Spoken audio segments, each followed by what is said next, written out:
ربي خلقها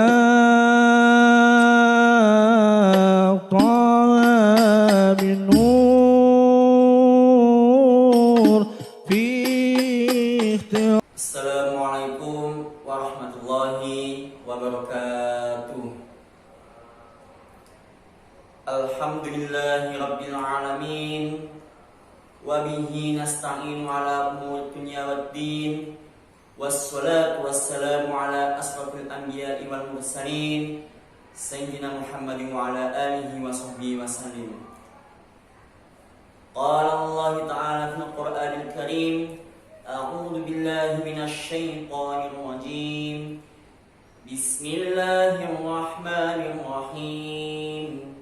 Ya ayyuhalladzina amanu kutiba 'alaikumus syiyamu kama kutiba 'alal ladzina min qablikum la'allakum tattaqun. Al-ayah. Amma ba'du. Yang saya hormati Kepala Sekolah SMPN 57 Surabaya, yang saya hormati juga Waka dan wali kelas, guru beserta staf-staf SMPN 57 Surabaya, yang saya cintai dan yang saya banggakan, siswa-siswi SMPN 57 Surabaya. Alhamdulillahirabbil alamin. Pada bulan Ramadan ini kita masih diberikan kesehatan berupa zahir dan batin oleh Allah Subhanahu wa taala. Sehingga kita masih diberikan kesempatan oleh Allah Subhanahu wa taala, yaitu untuk menikmati bulan suci Ramadan ini yang penuh keberkahan, dan juga pintu-pintu surga pun dibuka oleh Allah Subhanahu wa taala, pintu neraka juga ditutup oleh Allah Subhanahu wa taala, sehingga kita bisa menjalankan perintah Allah, yaitu berupa puasa pada bulan Ramadan, dan meninggalkan perintah-perintah Allah Subhanahu wa taala, yaitu berupa seperti maksiat, bermabuk-mabukan, judi, atau berbohong kepada sesama manusia.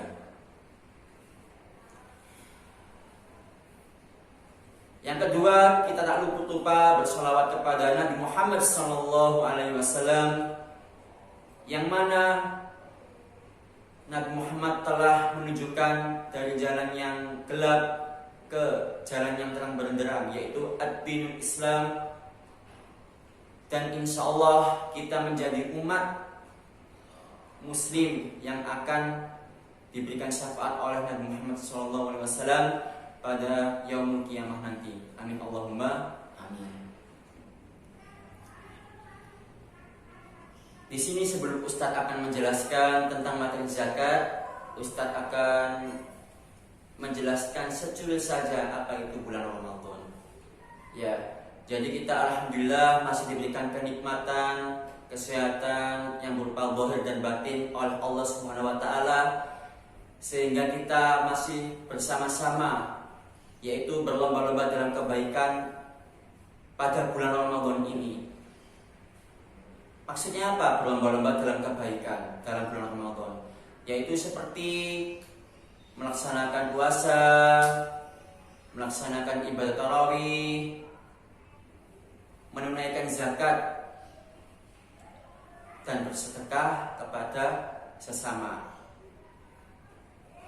Dan jangan lupa kita melaksanakan sholat Lailatul Qadar pada malam hari.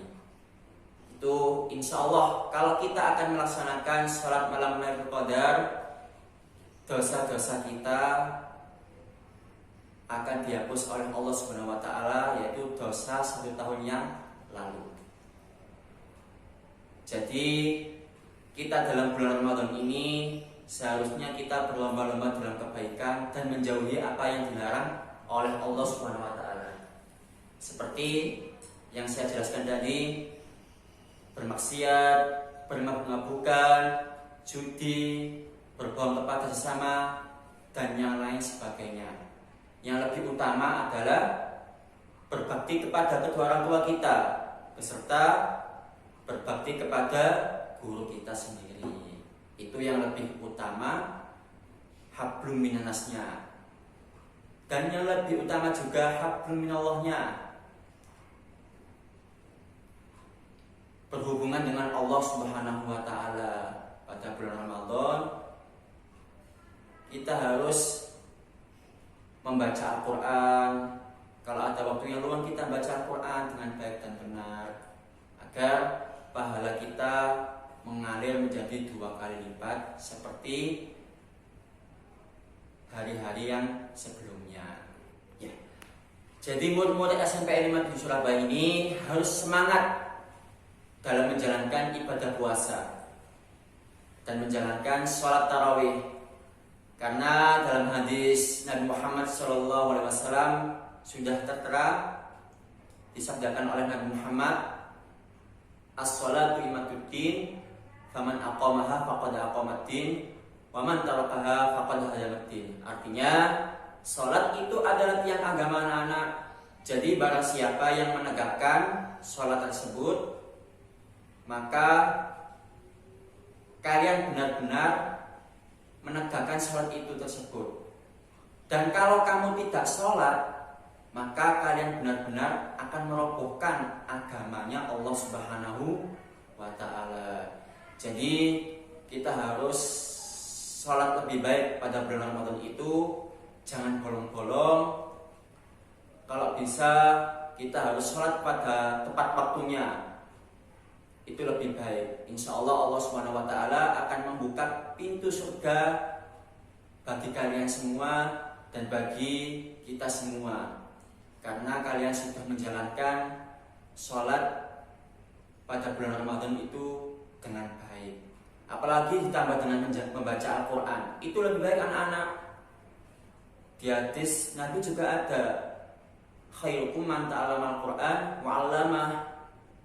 Artinya barang siapa yang membaca Al-Quran atau mengerjakan Al-Quran, dia akan mendapatkan pahala.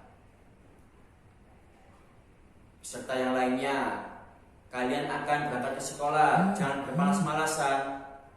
Waktunya sekolah harus semangat, meskipun dalam keadaan puasa harus semangat,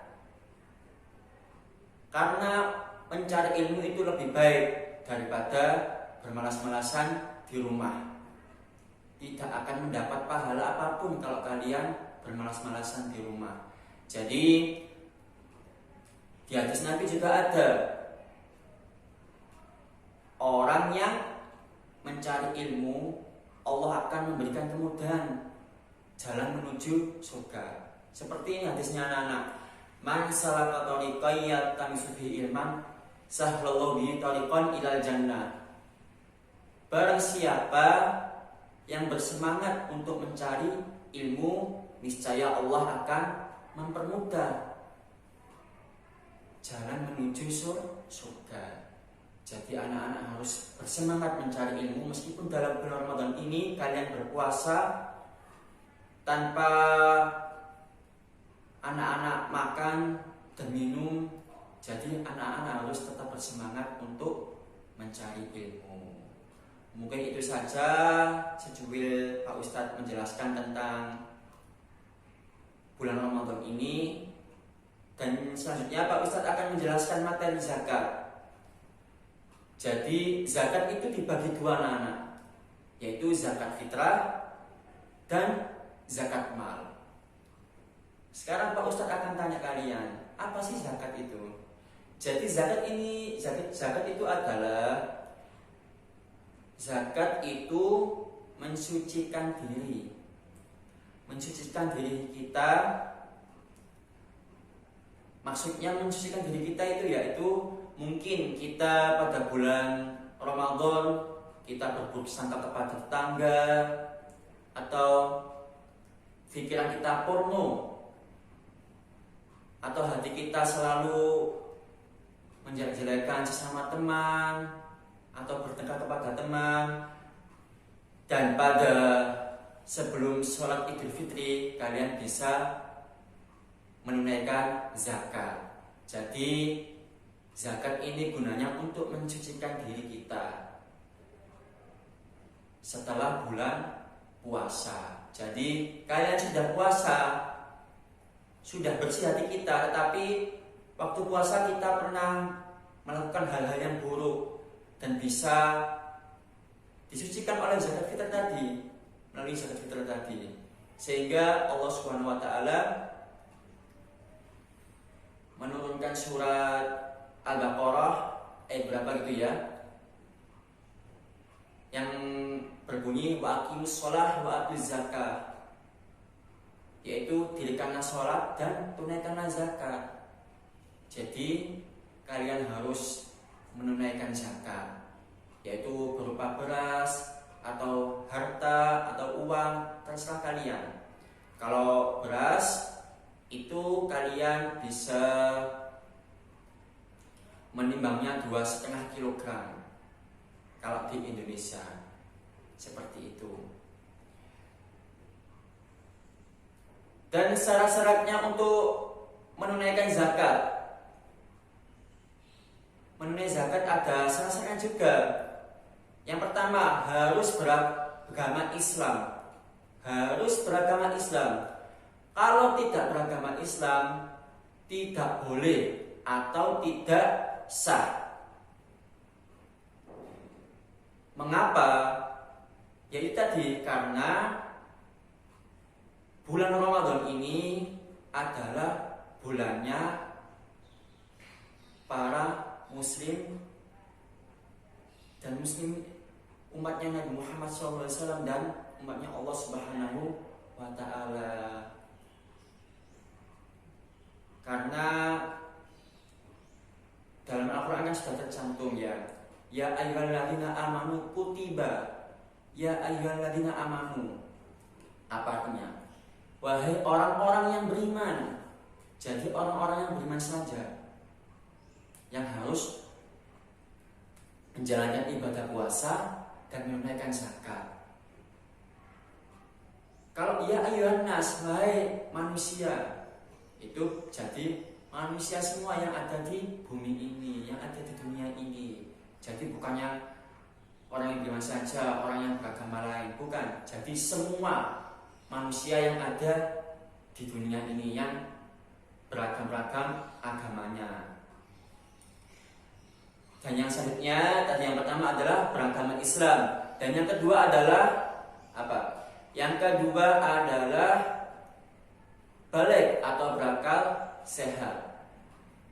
Jadi yang kedua ini harus balik. Kalau ingin menunaikan zakat, kalian harus balik terlebih dahulu. Dan yang kedua yaitu harus kaya atau mempunyai harta yang lebih.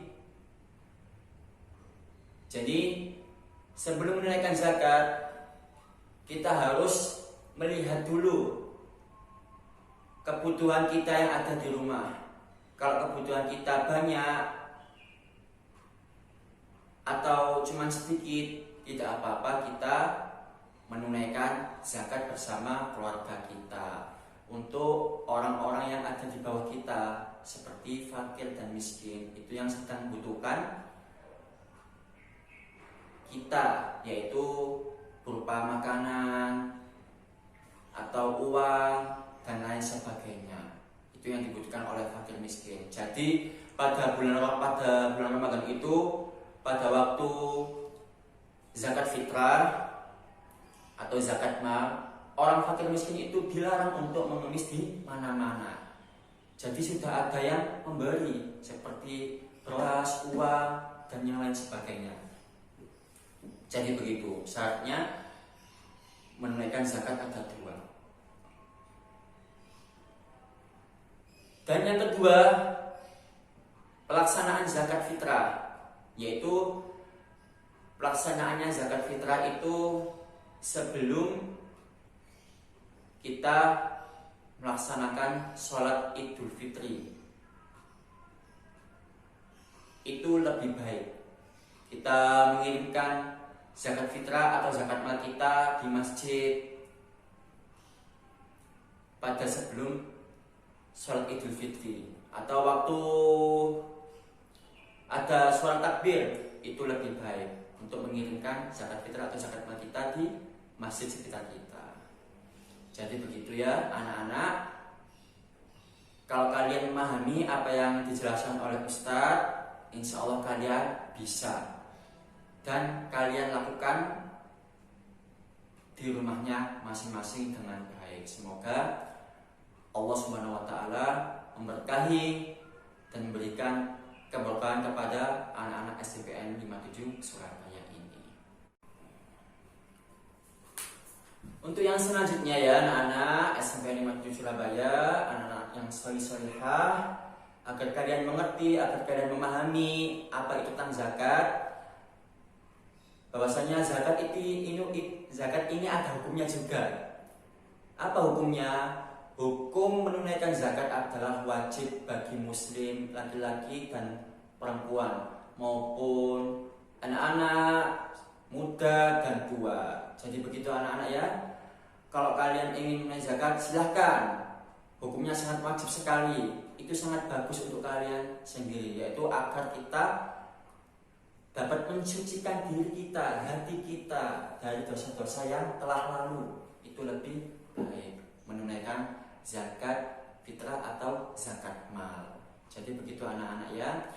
Dan yang kedua, niatnya anak-anak. Mungkin anak-anak yang ada yang belum bisa niatnya zakat fitrah. Pak Ustadz akan membacakan niat zakat fitrah. Bismillahirrahmanirrahim. Nawaitu an uhrija zakatal fitri an nafsi fardhan lillahi ta'ala.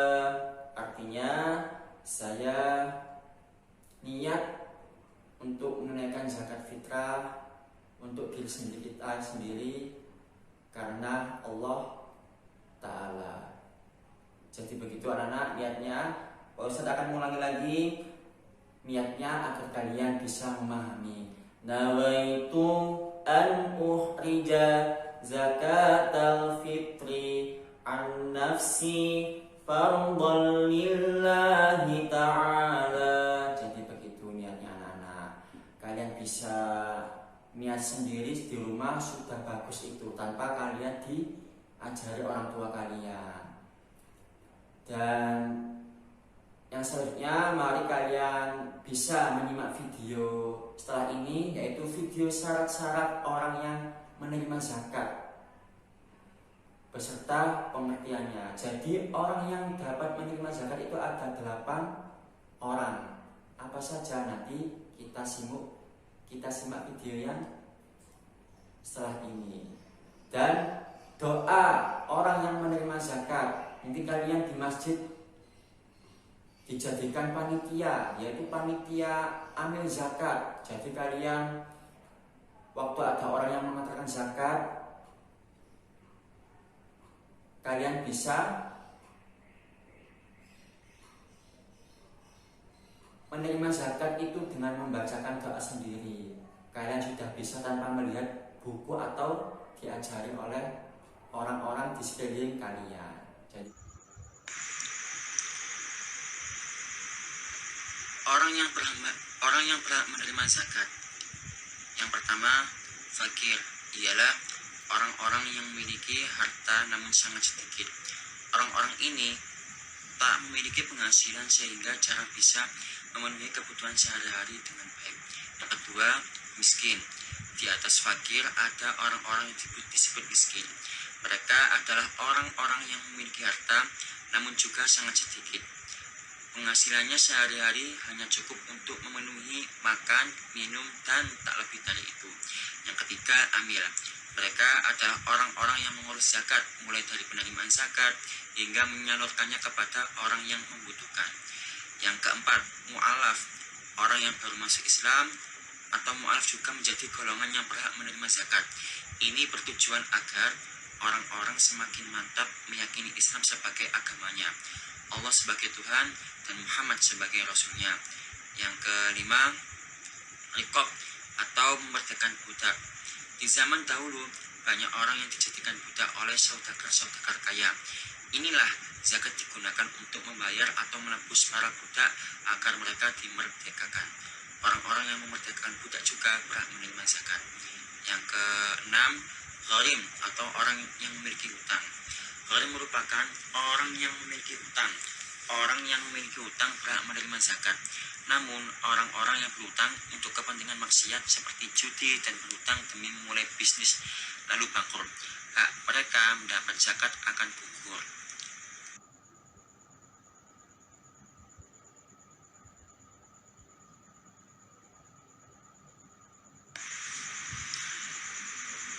Yang ketujuh, fisabilillah. Yang dimaksud dengan sabilillah adalah segala sesuatu yang bertujuan untuk kepentingan di jalan Allah, misal pengembang, pendidikan, dakwah, kesehatan, panti asuhan, madrasah ibtidaiyah, dan masih banyak lagi. Dan yang terakhir, Ibnu Sabil. Ibnu Sabil disebut juga sebagai musafir atau orang-orang yang sedang melakukan perjalanan jauh, termasuk pekerja dan pelajar di tanah perantauan.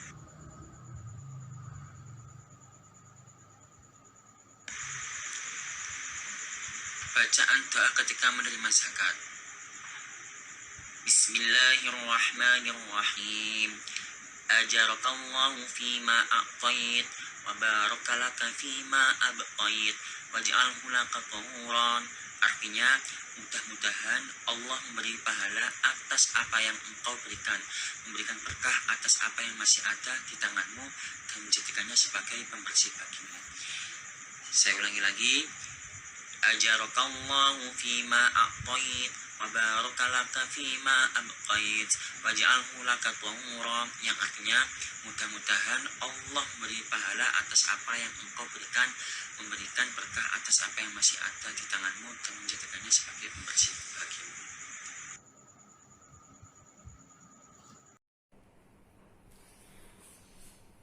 Ya, alhamdulillahirrabbilalamin. Kita sudah sampai di penghujung acara. Ya bukan acara sih, tapi tutup pada bulan Ramadan ini. Mungkin ada kata-kata yang salah yang dijelaskan oleh Ustadz tadi. Saya meminta maaf sebesar-besarnya kepada anak-anak dan kepada guru-guru beserta kepala sekolah SMP 57 Surabaya.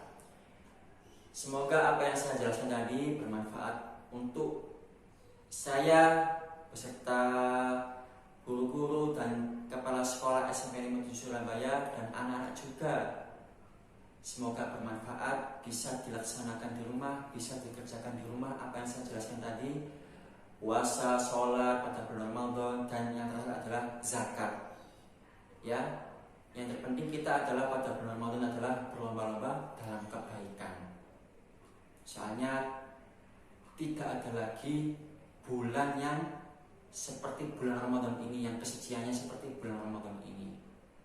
Jadi kita harus menggunakan waktu kita sebaik-baiknya.